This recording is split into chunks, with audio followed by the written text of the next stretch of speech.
My name is Cassandra Harlow, and when I was 22 years old, the Duke of Blackwood proposed to me, but he didn't offer me a ring. Not at first. He offered me a cipher, a secret, and a chance to be someone other than the quiet, plain girl lingering in the shadows of my beautiful sister. I never imagined that my family's relentless ambition to marry my sister into the aristocracy would be the very thing that thrust me into the heart of a treasonous plot, turning my life into something far more dangerous and far more meaningful than any of us could have ever conceived. It was a courtship conducted in whispers and coded messages, and it would end not just with a marriage, but with the unmasking of traitors to the crown. Before I reveal how a forgotten wallflower became an indispensable spy, I want to welcome you to my story. Let me know where you're watching from in the comments below. It's always so wonderful to see how far these stories travel. And if you've ever felt overlooked or underestimated, go ahead and hit that like button because I think you'll understand the journey I'm about to share. And for all the newcomers here, make sure you subscribe to join our community of storytellers and survivors. Now, let's go back to the beginning, to a life lived in the quiet margins of society. Life in the Harlow household revolved around a singular, brilliant son, my elder sister, Isabella. She was, by all accounts, a masterpiece, with hair the color of spun gold, eyes the vibrant blue of a summer sky, and a laugh that could charm birds from the trees. She was the physical embodiment of our mother's ambitions. Our days were structured around the preservation and presentation of this beauty. Hours were spent on fittings for gowns that would accentuate her perfect waist, on practicing the pianoforte until her melodies were flawless, on mastering the witty, effortless banter required to captivate a ballroom. My mother, Lady Harlow, was the general in this campaign, and Isabella was her prize soldier, destined for a glorious victory in the form of a titled, wealthy husband. And then there was me. Where Isabel was vibrant, I was muted. My hair was a simple, unassuming brown. My eyes were gray, more suited for observing stormy seas than for dazzling a suitor. I was not unattractive, I suppose, but in the blinding light of my sister's radiance, I was rendered effectively invisible. I was the shadow that proved the sun was shining. From a young age, I learned that my role was to be supportive, quiet, and out of the way. While Isabel practiced her curtsies, I was in the library with a book. While she was being tutored in watercolor, a suitable accomplishment for a young lady, I was teaching myself Greek and Latin, drawn to the logic and structure of ancient languages. My mother saw my academic pursuits as a peculiar and slightly inconvenient hobby. No gentleman is interested in a wife who can quote Tacitus. Cassandra, she would say with a sigh, not unkindly, but with the weary resignation of a gardener who finds a stubborn weed in her rose patch. Just try to smile more at the next assembly. That is all I ask.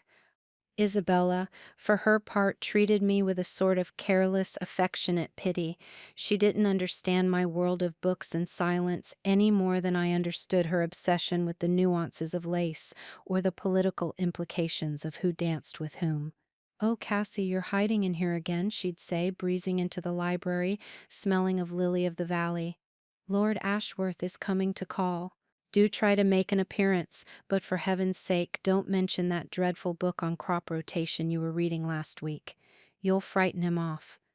I never bothered to tell her the book was actually a detailed analysis of military strategy, hidden behind a dull cover.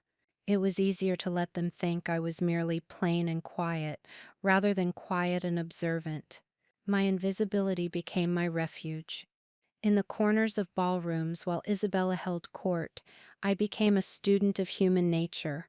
I learned to listen, not just to the words people said, but to the words they didn't. I saw the flicker of desperation in a young man's eyes as he gambled too heavily at the card table, the subtle clench of a wife's jaw when her husband praised another woman's beauty, the way a whispered conversation in a corner could halt abruptly when a certain person entered the room. I collected these observations like seashells, small, intricate treasures that no one else seemed to notice. My mind, denied the outlet of social engagement, turned to puzzles, patterns, and ciphers. I found old books on the subject and spent my evenings creating and solving them, a silent, secret game that sharpened my intellect in ways my family could never appreciate. The arrival of Charles Abrams, the Duke of Blackwood, sent a shockwave through our small county. He was young, devastatingly handsome, impossibly wealthy, and most importantly, unmarried. To my mother, he was not a man, he was the culmination of a life's work.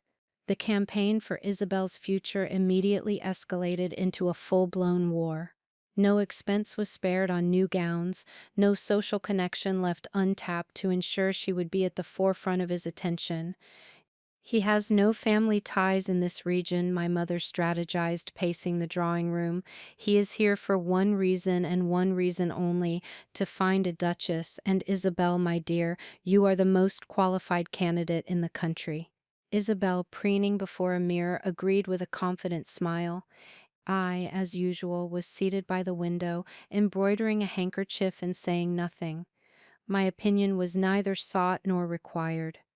The first major engagement was the autumn assembly ball, held in the town's grandest hall. The entire county was abuzz with anticipation. I watched as Isabella was laced into a gown of celestial blue silk, her golden hair artfully arranged in a cascade of curls. She was breathtaking. My own dress was a simple dove gray, chosen specifically to fade into the background. My role for the evening was clear, to exist as a quiet backdrop against which my sister's brilliance could shine all the brighter. When the Duke of Blackwood was announced, a hush fell over the room.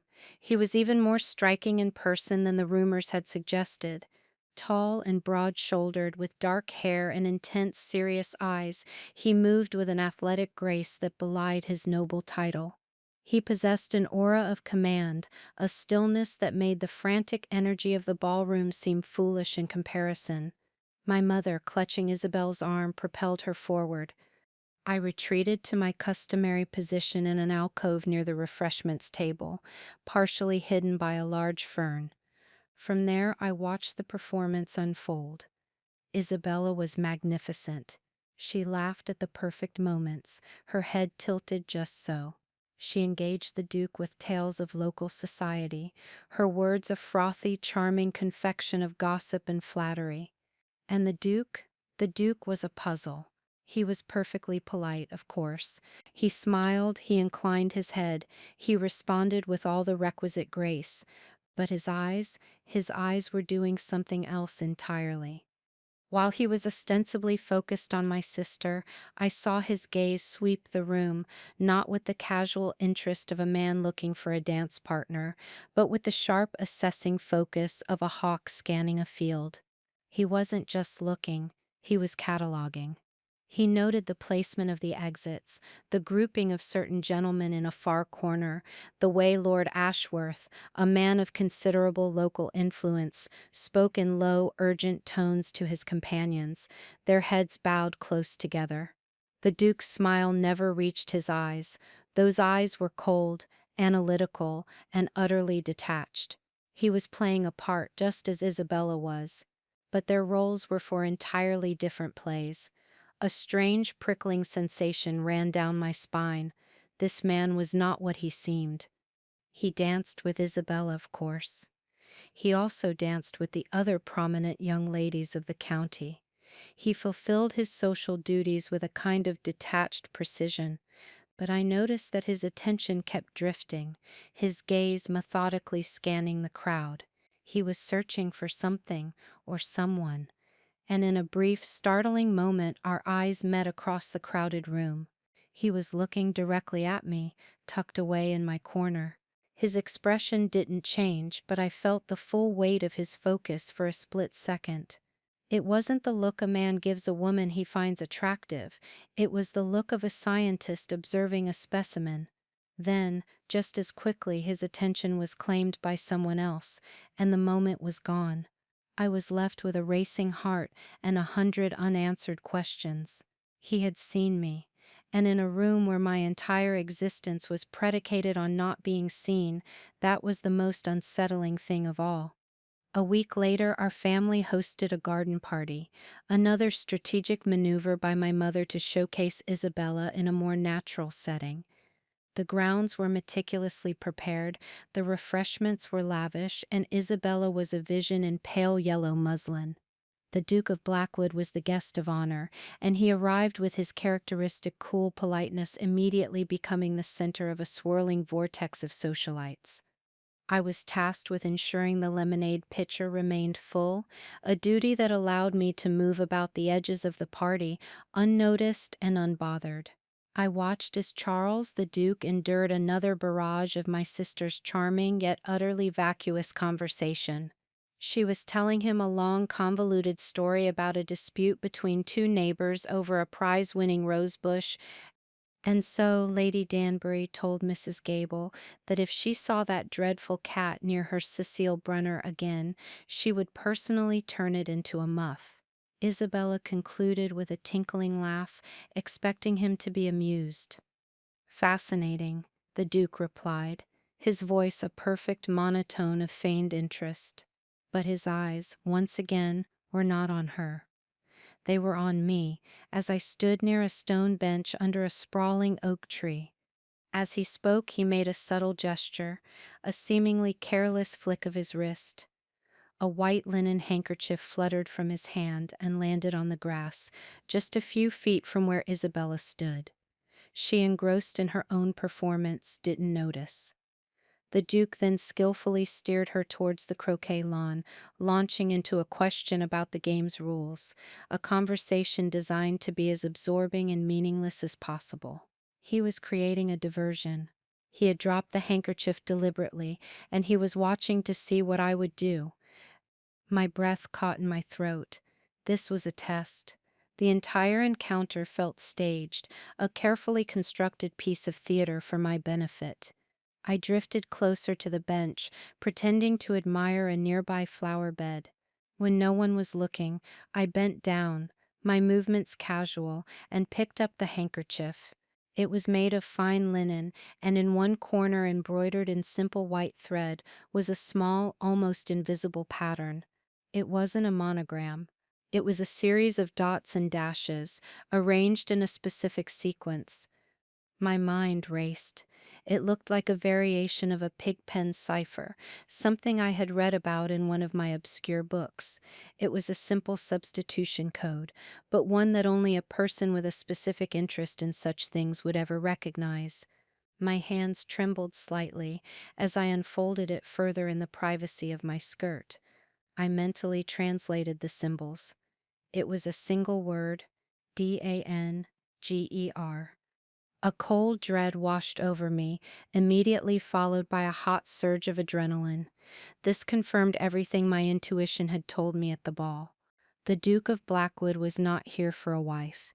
He was here for something far more serious, and for reasons I couldn't possibly fathom, he was trying to communicate with me. He had identified me, the girl in the corner, as someone who might understand. He had gambled on my quietness being a sign of intellect, not vacancy. The question was, what was I to do? To ignore it would be the safe, sensible option. To acknowledge it would be to step out of the shadows and into a world of unknown peril. For my entire life I had been passive, an observer. But this was a puzzle laid at my feet, a direct challenge, and a part of me, the part that had been suffocated by years of being underestimated, yearned to solve it. That evening, I devised a response. I knew the Duke would be returning the following day to take Isabella for a drive. Open communication was impossible. I had to use a method that was both invisible to my family and clear to him. I went to the library and found a book of poetry, one I knew Isabella would never touch. I turned to a poem about a ship lost at sea. With a fine-leaded pencil, I made the faintest of marks, underlining specific letters within the first stanza. It was a painstaking process, but when I was done, the underlined letters spelled out a simple question, WHERE, The next afternoon, as my mother and Isabella prepared for the Duke's arrival, I placed the book on a small table in the parlor, leaving it open to the marked page. It was a terrible risk. If my mother saw it, she would think it a childish defacement. If Isabella saw it, she would mock me for it. But I trusted the Duke's perception. I trusted him to see what others would overlook. When he arrived, he was, as always, impeccably dressed and composed. He greeted my mother and sister, his eyes betraying nothing. As Isabel went to fetch her bonnet, he strolled casually around the room, feigning an interest in our family portraits. His path took him past the small table. He paused, his gaze falling upon the open book. I watched, my heart hammering against my ribs as his eyes scanned the page. There was no flicker of recognition, no change in his expression at all. For a terrifying moment, I thought I had miscalculated.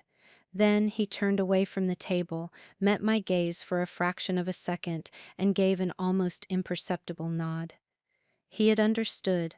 His invitation for the drive with Isabella was delivered with his usual charm. "The weather is so fine," he said. "I thought a drive along the river path would be pleasant. We could stop by the old Roman ruins near the Primrose Meadow. I hear the view is spectacular." Isabella clapped her hands in delight. How romantic! But I knew it wasn't romantic, it was a message. In the language of flowers, a system I had also studied, primroses meant youthful love or "I can't live without you," the perfect sentiment for a suitor. But they also had a secondary, more obscure meaning: be cautious. The Roman ruins, a place of decay and secrets. He had given me a time and a place, hidden in plain sight. He would take my sister on a pleasant public drive, and later, under the cover of dusk, he would meet me. That evening, I feigned a headache, a common enough excuse for me to retreat from the family circle. As twilight bled across the sky, I slipped out a side door. A dark shawl wrapped around my shoulders. The air was cool and smelled of damp earth.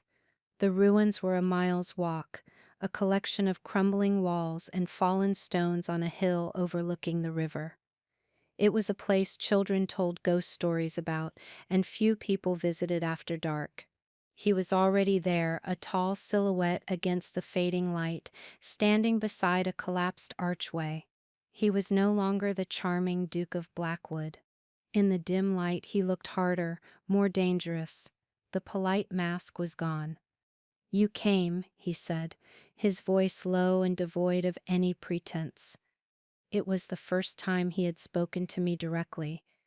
"You gave me a warning," I replied, my own voice steadier than I expected. "I thought it best to heed it." He took a step closer, his eyes searching my face. "I took a considerable risk, Miss Harlowe, dropping that handkerchief, leaving you a message. I had to be certain you were who I thought you were." "And who is that?" I asked, my curiosity overriding my fear.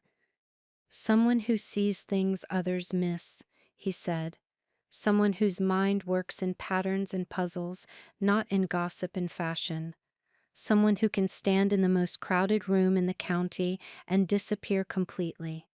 I am not here to find a wife, Miss Harlowe. I am an agent of the Crown.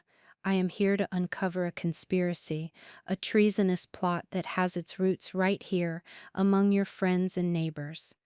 I need a local contact. I need someone with eyes and ears who can move through society without raising the slightest suspicion. I need an intelligence asset." He paused, the weight of his words hanging in the silent air. "I believe you are that person." I stood there, speechless, the cool night air raising goosebumps on my arms. For my entire life, the very qualities that made me a disappointment to my family, my quietness, my studiousness, my tendency to fade into the background, were the very things this powerful, dangerous man considered to be of priceless value. He wasn't offering me a dance or a compliment, he was offering me a purpose. It was the most terrifying and the most thrilling moment of my life. "What do you need me to do?" I asked. The Duke's courtship of me began the very next day, and it sent ripples of shock and utter confusion through the community, nowhere more so than within my own home. He arrived at our door with a bouquet of flowers, not for Isabella, but for me. They were a simple arrangement of lavender and fern. To my mother, it was a paltry, almost insulting offering compared to the lavish roses he could afford. To me, it was a message. Lavender for devotion and caution, and fern for secrecy. For Miss Cassandra, he announced, handing them to me directly, his gaze steady. My mother's jaw went slack.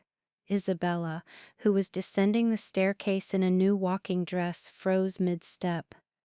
I could feel her disbelief radiating across the foyer. For Cassandra, she stammered. Indeed, the Duke said smoothly. I found our brief conversation at the garden party most stimulating. I was hoping she might honor me with her company for a walk. I had not, of course, had any conversation with him at the party. The reaction was immediate and intense. Isabel was furious.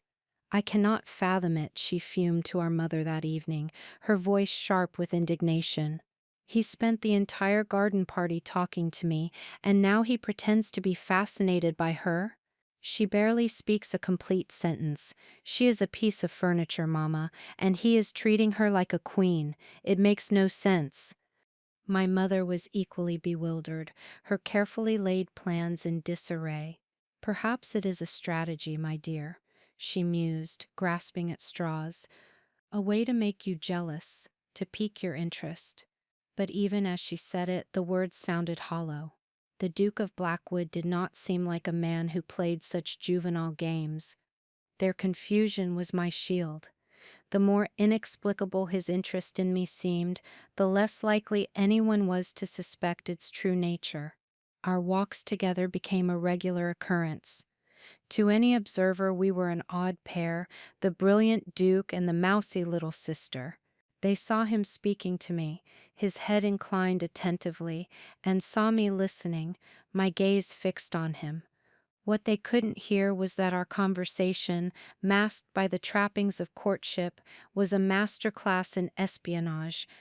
Your sister mentioned that Lord Ashworth is acquiring new ships for his trading company, he would say, his tone light and conversational as we strolled through a public park. She was impressed by his ambition. Isabella is impressed by any display of wealth. I would reply, seemingly a mild, catty remark about my sister, but it was a confirmation. She said he boasts they are faster than any vessel in the king's navy. He plans to transport French silks and wines, he claims. Though the quality of French wine has been so poor lately, one wonders why he would bother. This was my coded edition. The cargo wasn't what it seemed. We developed a system of dead drops. The town's lending library became our secret post office.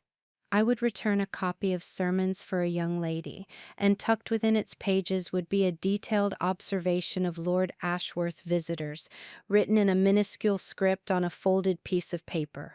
The next day, the Duke would borrow a tome on agricultural history, and when I later checked it out, I would find a list of questions or a new directive hidden in the binding. Our most effective tool was a beautiful illustrated book of botany he gave me as a courtship gift. It was an expensive, impressive volume, and my mother finally seemed to think the Duke was taking things seriously. Isabella scoffed at the choice of gift. How terribly dull, she remarked. Flowers. He might as well have given you a book on soil. But the book was our key. Each flower had a plate number. Our cipher was based on a 3-number sequence, page number, line number, and word number in the description. A message that looked like a string of random digits was, in fact, a detailed intelligence report. We used it to communicate the most sensitive information, the names of Ashworth's associates, the schedules of his clandestine meetings, the rumors of a disgruntled military officer who had been seen in his company. The danger of our work was a constant, thrumming presence beneath the surface of our mundane lives. It came to a head one afternoon when Isabella, her jealousy and suspicion reaching a boiling point, burst into my room without knocking. I had just finished decoding a message from Charles and had the sheet of numbers on my desk. "What is that?" she demanded, snatching the paper before I could hide it. She stared at the columns of digits, her brow furrowed in confusion. 10247, 8892. What is this gibberish? Are you writing down sums? Have you taken up accounting? My blood ran cold. I had to think quickly. It's a memory game, Isabella, I said, trying to keep my voice even, to improve my recollection. The numbers correspond to the passages in the Bible. She looked at me with open contempt. "You are becoming more peculiar by the day, Cassandra. First you bewitch a duke with your silence, and now you pass your time with number games. It's no wonder you have no proper suitors." She crumpled the paper and tossed it onto my desk in disgust. "The duke is taking me to the music hall at Lady Brighton's tonight. Mama insisted he show me some attention for propriety's sake. Try not to bore yourself to death with your holy numbers."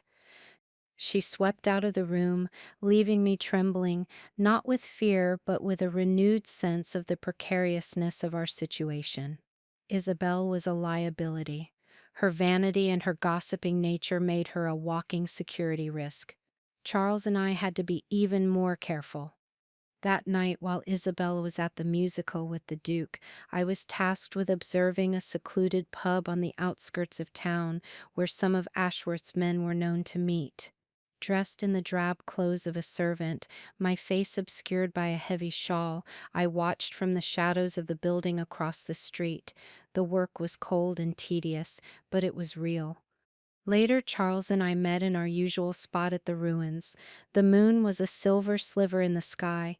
He had just come from the musicale, and he still looked the part of the dashing aristocrat, but his face was grim. "Ashworth was there," he said, his voice low. "He made a point of speaking to me. He was testing me, asking questions about my family's shipping interests, my political connections in London. He is suspicious of outsiders." "His men met tonight," I reported. "I recognized two of them. One was the officer you mentioned, Captain Davies. They were joined by a man I've never seen before. He had the look of a seaman. They exchanged a heavy satchel." Charles nodded, processing the information. The air between us was charged, a mixture of professional focus and something deeper. In these secret meetings, stripped of our public roles, we were just Charles and Cassandra. He looked at me, truly looked at me, in a way no one else ever had. He didn't see a plain face or a quiet demeanor. He saw a partner. "You did well, Cassandra," he said, his voice softer now. "You are remarkable." In the silence that followed, I felt the nature of our partnership shifting. The shared danger, the reliance on each other's intellect and courage, had forged a bond that was stronger than any courtship ritual. He would tell me stories of his life, glimpses of the man behind the Duke and the spy. He spoke of a younger brother lost in the war against Napoleon, the event that had driven him to serve the crown in this clandestine way. He spoke of his own loneliness, the isolation of a life lived behind a mask. I, in turn, found myself opening up to him. I told him about my love of books, my frustration with the gilded cage of my life, my feeling of being a ghost in my own family. He listened with an intensity that made me feel, for the first time, truly seen. The trust between us was no longer just professional, it was personal, intimate. I was beginning to realize with a sense of quiet panic that I was falling in love with him. And I had no idea if the warmth I saw in his eyes during these stolen moments was genuine or just another part of his masterful disguise. Our investigation was closing in on Lord Ashworth. All the intelligence we had gathered pointed to a single terrifying conclusion. He was using his shipping company as a front to smuggle French gold and weapons into the country. The goal was to arm a network of sympathizers and instigate a rebellion in the north, a devastating blow to the nation while it was already at war with Napoleon. But we had no definitive proof, nothing we could take to the authorities in London. We had whispers, observations, and educated guesses. We needed something concrete, a ledger, a letter, a signed document. And that proof, we were certain, was located in the one place we couldn't easily access, Lord Ashworth's private study, inside his fortified manor.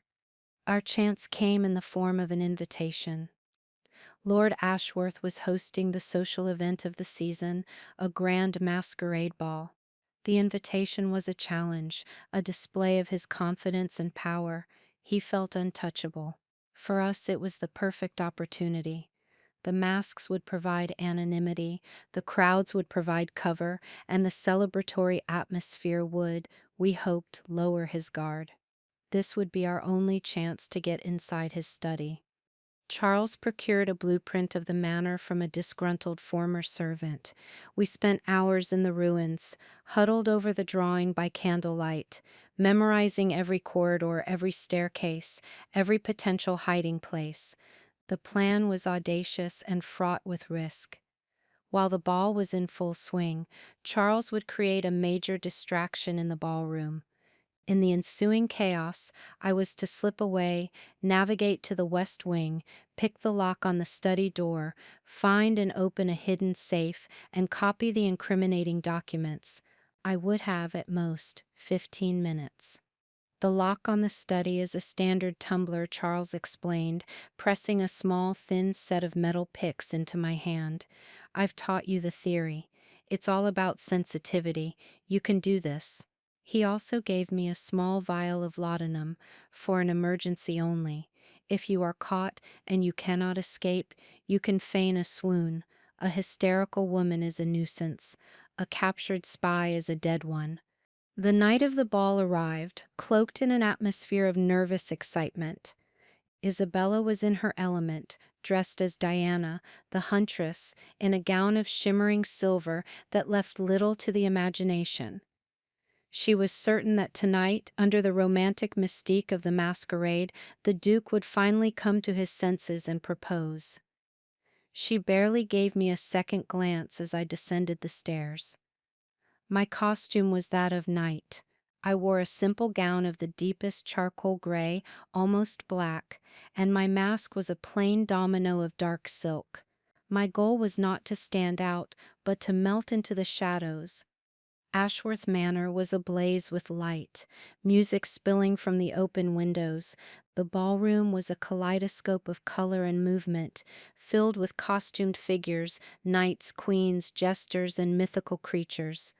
Lord Ashworth, dressed as a decadent Roman emperor, greeted his guests with an oily, confident smile. Charles, masked and cloaked as a mysterious Venetian nobleman, found me near the terrace doors. He took my hand, his touch firm and reassuring, and led me onto the dance floor. We moved together in silence, our steps perfectly synchronized. The proximity was dizzying. Beneath the cover of the music and the swirling crowd, he spoke, his lips close to my ear. Ashworth's cousin is a man named Fitzwilliam. He's arrogant and a known cheat at cards. When the grand clock in the hall strikes 11, I will find him in the card room and accuse him of marking the deck.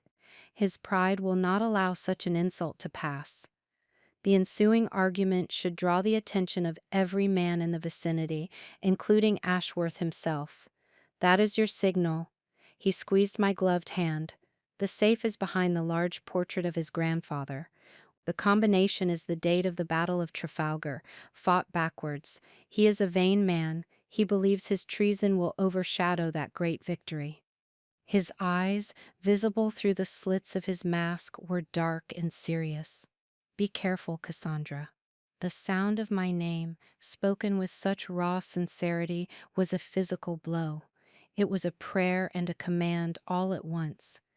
You too, Charles, I whispered back. The minutes leading up to 11 o'clock crawled by. My hands were cold and clammy, and my heart felt like a trapped bird beating against my ribs. I positioned myself near the corridor leading to the west wing, pretending to admire a tapestry. Then the clock began to chime. 1, 2, 3. On the 11th strike, a commotion erupted from the far side of the ballroom. Shouts and angry voices cut through the music. I saw a surge of people moving towards the card room. It had begun. Lord Ashworth, his face a mask of annoyance, was drawn away from the center of the room, followed by his closest companions. This was my moment. Taking a deep breath, I detached myself from the wall and slipped into the corridor. It was blessedly empty. I moved quickly and silently, my soft slippers making no sound on the marble floor. I navigated the maze of hallways from memory, my mind a clear, cold map. I reached the study door. It was heavy oak and it was locked. I pulled the picks from my reticule, my fingers surprisingly steady. I inserted the tension wrench and the pick, just as Charles had shown me. I felt for the tumblers, listening with an intensity I didn't know I possessed. Pin 1, a faint click. Pin 2, another click. Time was evaporating. My ears strained for the sound of footsteps. 3, 4, the final tumbler clicked into place. I turned the wrench, and the lock slid open with a soft snick. I slipped inside, closing the door gently behind me. The room smelled of leather, polish, and stale cigar smoke. A sliver of moonlight from the window provided the only illumination. I didn't dare light a lamp. I moved to the large, imposing portrait of a stern-faced man in a powdered wig. It was heavy, but I managed to swing it aside on its hidden hinges, revealing the dark metal face of a safe. My fingers trembled as I worked the dial. Trafalgar, 1805, October 21st. I spun the dial backwards. 12015081. I pulled the handle. It was stuck. Panic seized me for a second. I took a breath, steadied myself, and pulled again, harder this time. The heavy door groaned open.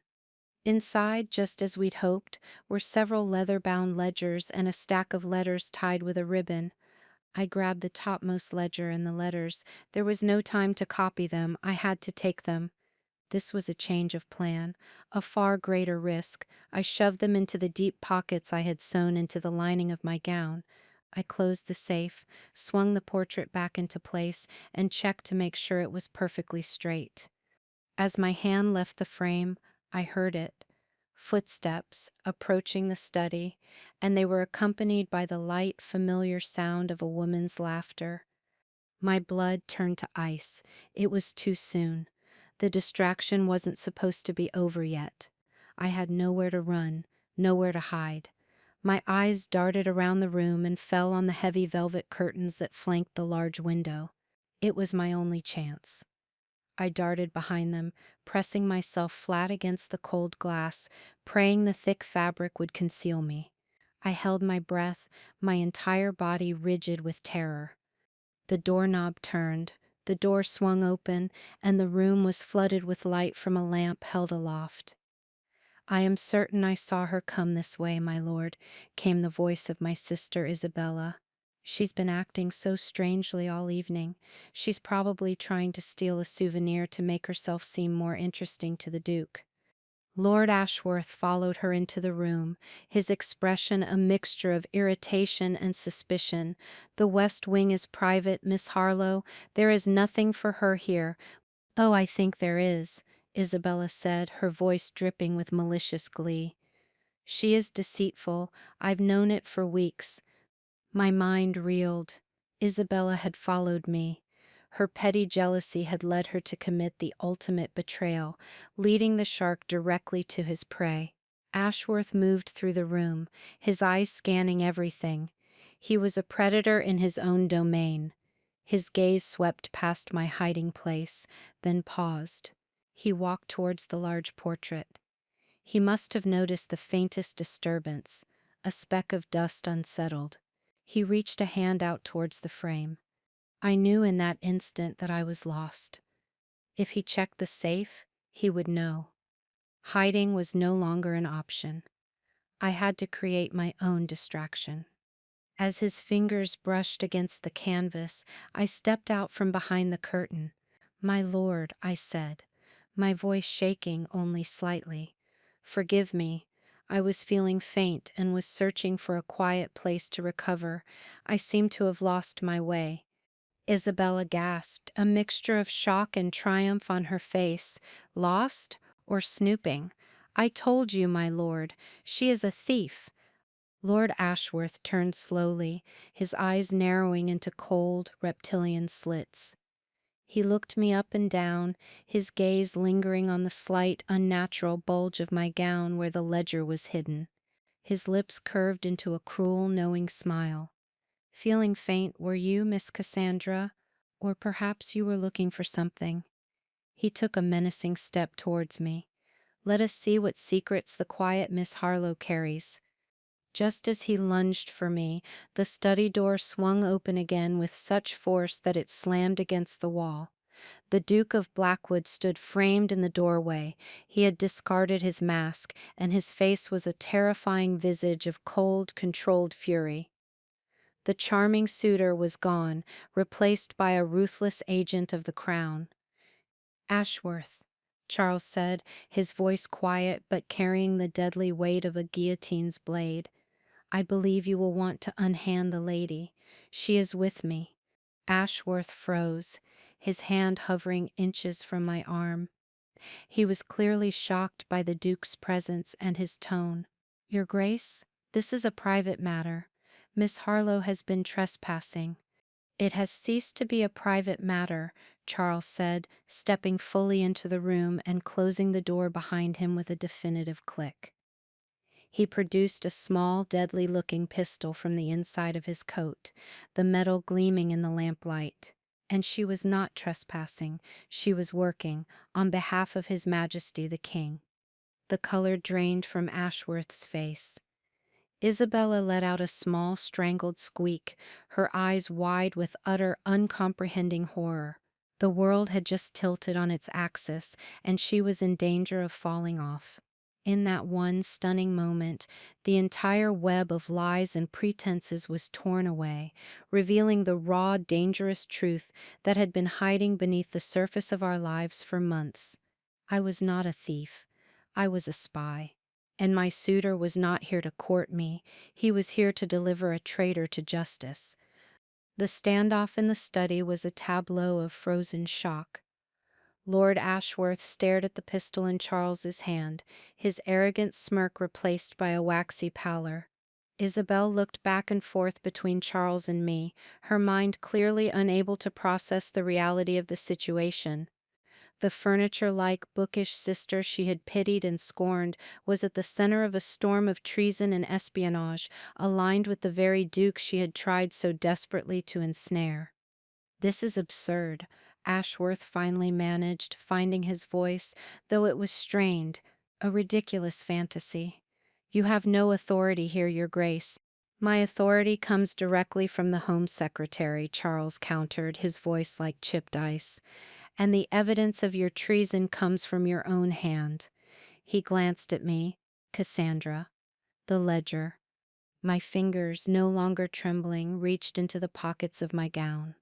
I pulled out the heavy book and the bundle of letters and placed them on the corner of Ashworth's desk. The physical proof sitting there in the lamplight seemed to suck all the air from the room.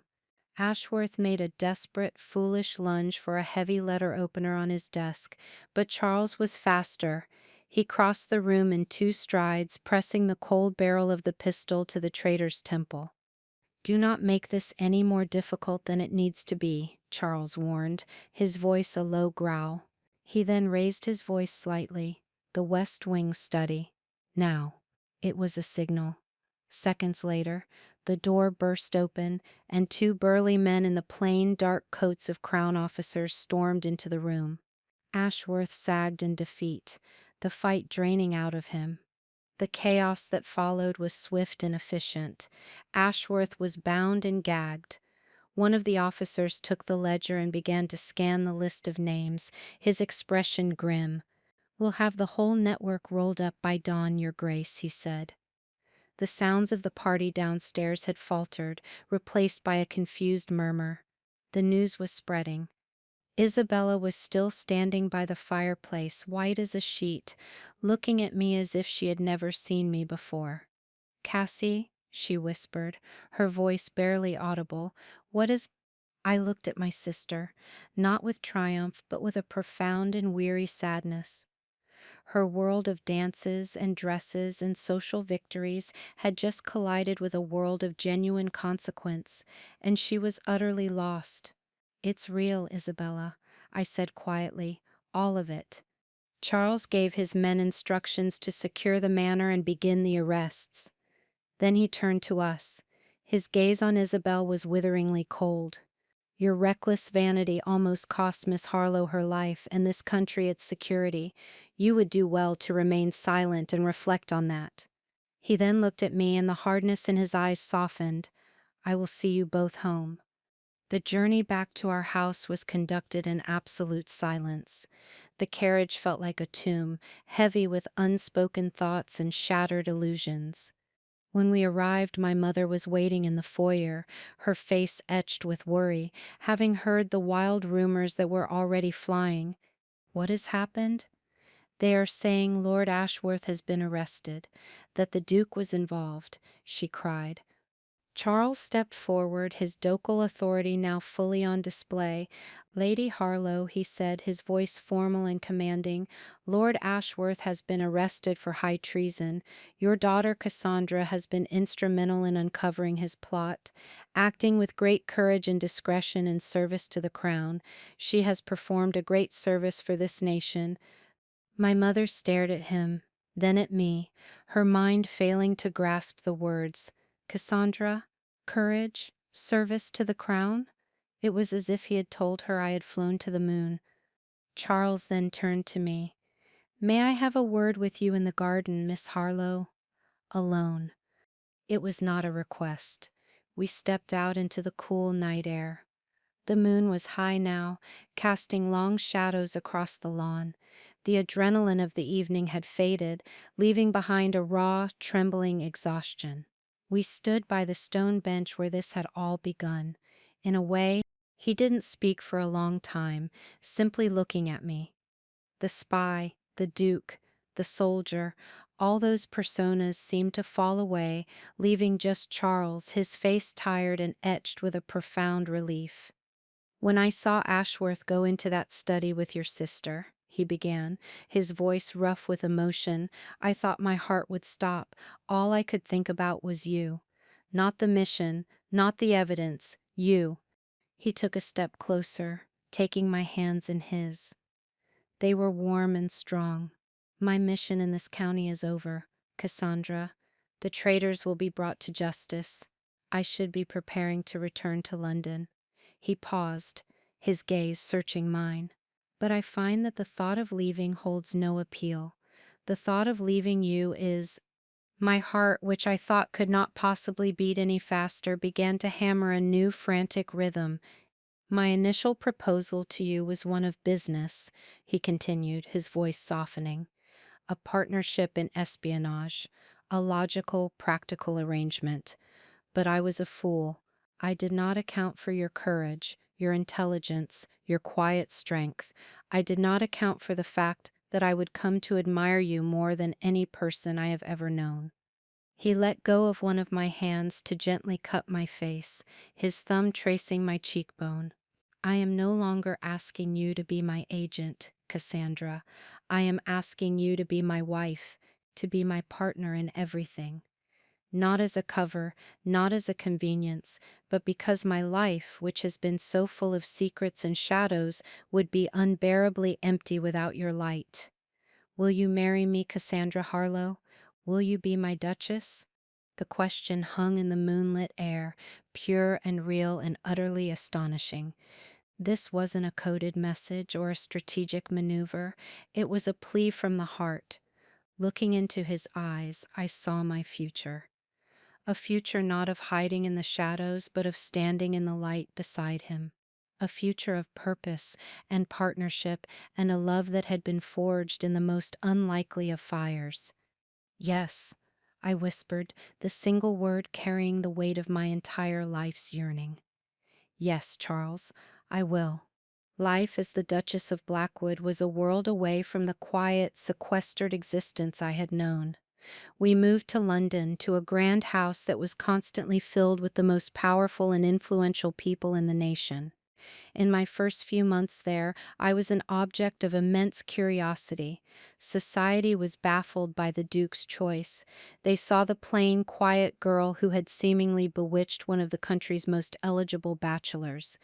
They whispered, they speculated, but I was no longer the girl who shrank from their scrutiny. I had faced down a traitor, a ballroom full of gossips held no terror for me. My quiet nature was no longer seen as a flaw, but as a sign of poise and deep thought. My observational skills, once my secret hobby, were now a formidable asset. At a dinner with the French ambassador, I noted the slight tremor in his hand when a certain shipping route was mentioned, and the way his aide carefully avoided his gaze. I mentioned it to Charles later that night. "He is hiding something," I said as he helped me unclasp a necklace. He protested his government's innocence too vehemently. Charles smiled, turning me to face him. "My brilliant Duchess," he said, his eyes full of admiration, "the Home Secretary will be very interested to hear your assessment." We were a team, in every sense of the word. While Charles navigated the public world of politics and power, I navigated the subtle undercurrents of society, gathering information, making connections, and offering insights that he valued above all others. We were still serving the crown, but now our theater of operations was the drawing rooms and embassies of London. And at the end of the day, we would retreat into the quiet sanctuary of our life together, two people who understood each other completely. My family, naturally, was thrown into utter disarray by my marriage. My mother did a complete and dizzying about-face. Suddenly, all my once peculiar habits were signs of a latent brilliance she claimed to have always nurtured. "I always knew Cassandra had a deep mind," she would tell her friends, who listened with polite disbelief. "Her quietness was simply a mark of her superior intellect." She became a frequent and often overwhelming visitor to our London home. I treated her with kindness, but also with a new firm boundary she was unaccustomed to. The daughter who had lived for a crumb of her approval no longer needed it. Isabel's fate was more complicated. The story of the masquerade ball, though officially suppressed, leaked in whispers and rumors. Her role in nearly thwarting the capture of a traitor was not forgotten. She was seen not just as a fool, but as a malicious one. Her social star, once so brilliant, was permanently tarnished. The great marriage prospects she had dreamed of evaporated. Paradoxically, her only remaining social cachet was her connection to me, the sister she had tried to ruin. A year later, she married a country baronet with a modest fortune and a receding hairline. She came to see me before her wedding. It was the first time we had been truly alone since that night. She was subdued, the old fire and arrogance gone from her eyes. "I don't expect you to forgive me, Cassandra," she said, her gaze fixed on the floor. "What I did, it was unforgivable. I was so jealous, so consumed with my own ambition, that I couldn't see you at all." "I know," I said simply. There was no anger left, only a lingering sadness for the sisterly bond we never had. "You were always the clever one," she admitted, a tear tracing a path down her cheek. "I suppose, in a way, I hated you for it. Because I knew deep down that my beauty would fade, but your mind never would." It was the most honest thing she had ever said to me. In that moment, I saw not my rival, but a woman trapped in her own gilded cage, terrified of the day her only asset would lose its value. I couldn't erase the past, but I could offer her a sliver of grace. I wished her well in her marriage, and we parted with a fragile, tentative understanding. We would never be close, but the animosity was finally laid to rest. Sometimes when Charles and I are sitting by the fire in our library, I think about the strange path my life has taken. I think about how being underestimated for so long, the source of my quiet pain, ultimately became my greatest strength. It gave me the freedom to learn, to observe, to become the person I was meant to be, hidden from the judging eyes of the world. My worth was never about my face, or my dress, or my ability to charm a room. It was about my character, my intellect, my courage, and the right person, a man who was also living behind a mask, was able to see it. He wasn't looking for a diamond to display, he was looking for a key to unlock a conspiracy, and in the process, he unlocked my entire life. And so, that is my story. The story of how the plain sister, the one no one ever noticed, found love and purpose in the most unexpected way imaginable. It taught me that our perceived weaknesses can sometimes be our most powerful assets, and that the most important validation is not what comes from the world around us, but what we finally learn to see in ourselves. Thank you so much for joining me on this journey. It's a story I hold very close to my heart, and sharing it with you all means the world. Have you ever been in a situation where being underestimated actually worked to your advantage? I would love to read about your experiences in the comments below. It's in sharing these stories that we remind each other of our own hidden strengths. And of course, if you enjoyed this story, please don't forget to give it a like and subscribe to the channel for more stories of unexpected triumphs. Sharing this video with someone who might need to hear it can make all the difference. Thank you again for listening. I hope my story serves as a reminder that true worth is never just skin deep, and sometimes the most important adventures begin in the quietest of shadows.